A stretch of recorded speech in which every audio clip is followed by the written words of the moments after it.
Emma Watson, एक ऐसा नाम जिसे पूरी दुनिया हैरी पॉटर की हरमाइनी ग्रेंजर के तौर पर जानती है, लेकिन हाल ही में वो पब्लिक लाइफ से जैसे गायब ही हो गई।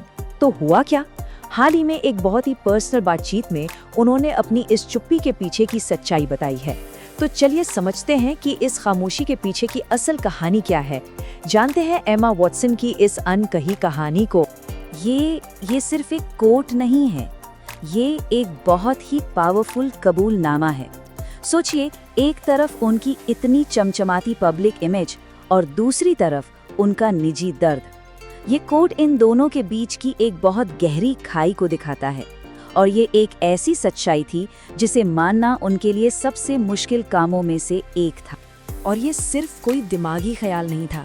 ऐसा नहीं था कि वो बस सोच रही थी। उनका शरीर लिटरली बगावत कर रहा था, सिग्नल दे रहा था कि कुछ बहुत गलत हो रहा है।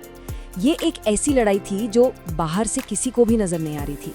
साल में 7 से 8 बार, सोच कर देखिए, 7 से 8 बार, इतनी बार एमा वॉटसन को एंटीबायोटिक्स लेनी पड़ रही थी। इससे पता चलता है कि स्ट्रेस, तनाव उनके इम्यून सिस्टम को कितनी बुरी तरह से अंदर ही अंदर खोखला कर रहा था। उनका शरीर अब बस जवाब दे रहा था। तो इस सफर का पहला कदम क्या था? वो था उस पब्लिक पहचान को तोड़ना जिसे उन्होंने दशकों की मेहनत से बनाया था।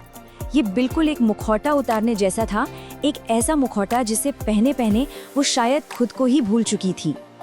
ये अवतार शब्द ये उन्होंने खुद इस्तेमाल किया।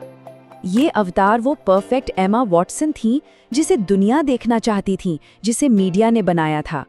ये वो असली इंसान नहीं थी जो वो असल में थी, और इस किरदार को निभाने का बोझ वो अब बर्दाश्त के बाहर हो चुका था। ये बयान ये दिखाता है कि वो अपनी ही पब्लिक इमेज से कितना कटा हुआ महसूस कर रही थी। मतलब बात इस हद तक पहुंच गई थी कि एमा वॉटसन का नाम ही उन्हें एंग्शियस कर देता था। जरा सोचिए, अपनी ही बनाई हुई छवि से किसी को डर लगने लगे। बाहर से तो रेड कार्पेट पे सब कुछ ग्लैमरस लगता है ना? लेकिन पर्दे के पीछे की सच्चाई बिल्कुल अलग थी। जहां दुनिया को ग्लैमर और एक्साइटमेंट दिखता था, वहीं एमा के लिए ये सब कुछ एक सेंसरी ओवरलोड था, एंजाइटी थी और बहुत गहरा अकेलापन था। सब कुछ बस दिखा। ये बहुत ही रॉ, बहुत ही सीधा बयान है। ये उस दर्द भरी रिजेक्शन को दिखाता है जो उन्हें हॉलीवुड में झेलना पड़ा। वो हैरी पॉटर के सेट्स पर मिले एक परिवार जैसे माहौल को ढूंढ रही थीं, लेकिन उन्हें एक बहुत ही कड़वी सच्चाई का सामना करना पड़ा। तो उस अवतार को तोड़ने के बाद अब बारी थी खुद को फिर से बनाने की। अगला स्टेप था नए तरीकों से अपने असली मैं को खोजना। ये एक तरह से खुद को फिर से लिखने जैसा था, अपनी कहानी अपने शब्दों में कहने की एक शुरुआत। और यहाँ एक बहुत बड़ा माइंडसेट शिफ्ट आया। उन्होंने योग और मेडिटेशन जैसे वेलनेस प्रैक्टिसेस को सिर्फ एक बैंडेड की तरह इस्तेमाल करना बंद कर दिया। मतलब सिर्फ दर्द कम करने के लिए नहीं, बल्कि उन्होंने इन्हें अपनी सच्चाई की तरफ ले जाने वाला एक कंपस बना लिया, ये सुनने के लिए कि उनका शरीर असल में क्या कह रहा है। और फिर उन्हें एक रास्ता मिला, एक विचार जिसने उन्हें हील होने में मदद की। वो था अपने अनुभवों के बारे में कला बनाओ, अपने पर्सनल एक्सपीरियंसेस को क्रिएटिव काम में बदलना। ये खुद को एक्सप्रेस करने और समझने का एक नया और बहुत पावरफुल तरीका था। और इस नए नजरिए का नतीजा क्या निकला? एक वन वुमेन प्ले। उन्होंने एक प्ले लिखा और परफॉर्म किया जिसे उन्होंने अपनी सबसे अच्छी थेरेपी कहा। ये आर्ट के जरिए अपनी सच्चाई को वापस पाने का उनका अपना तरीका था। तो ये जो पूरी अनलर्निंग की प्रोसेस थी, उसे हम इन 4 स्टेप्स में देख सकते हैं। सबसे पहले अपनी नाखुशी को मानना, फिर अपने शरीर की सुनना, उसके बाद अपने लिए आर्ट बनाना, और आखिर में अपनी आवाज को खोजना। हर कदम उन्हें खुद की और करीब ला रहा था और उस अवतार से दूर ले जा रहा था जिसे उन्होंने पीछे छोड़ दिया था। लेकिन ये जो अनलर्निंग की यात्रा थी, ये सिर्फ खुद को खोजने तक ही सीमित नहीं थी। इसने उनकी पूरी फिलॉसफी ही बदल दी। असहमति को कैसे देखें, सफलता का क्या मतलब है और प्यार क्या है, इन सब पर उनका नजरिया बदल गया। खासकर पब्लिक डिसएग्रीमेंट से कैसे निपटा जाए, इस पर उन्होंने एक बहुत ही मैच्योर नजरिया अपनाया।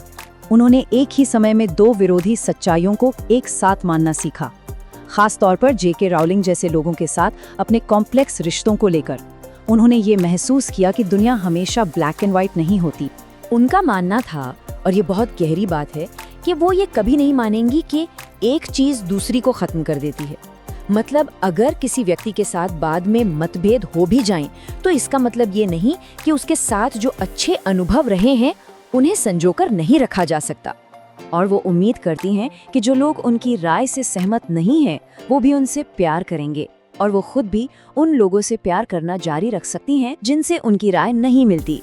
ये एक ऐसी इच्छा है जो दिखाती है कि प्यार और बातचीत विचारों के मतभेदों से कहीं ज्यादा बड़े और जरूरी है। आज के ज़माने में ये एक बहुत ही पावरफुल सोच, और इसी सोच के साथ उन्होंने सफलता की अपनी परिभाषा भी बदल दी है। अब उनके लिए सक्सेस का मतलब बाहरी अचीवमेंट्स नहीं है, बल्कि इसका मतलब कुछ बहुत ही पर्सनल, बहुत ही गहरा है। उनकी सफलता का नया सिंबल है ये अंगूठी। इसमें 22 पंखुड़ियां हैं। ये उन्हें उनके चुने हुए परिवार, मतलब उनके सबसे करीबी दोस्तों ने तोहफे में दी थी। ये अंगूठी उस कम्युनिटी को दिखाती है जिस पर उन्होंने अपनी जिंदगी बनाई है। ये जड़ों, विश्वास और भरोसे का प्रतीक है।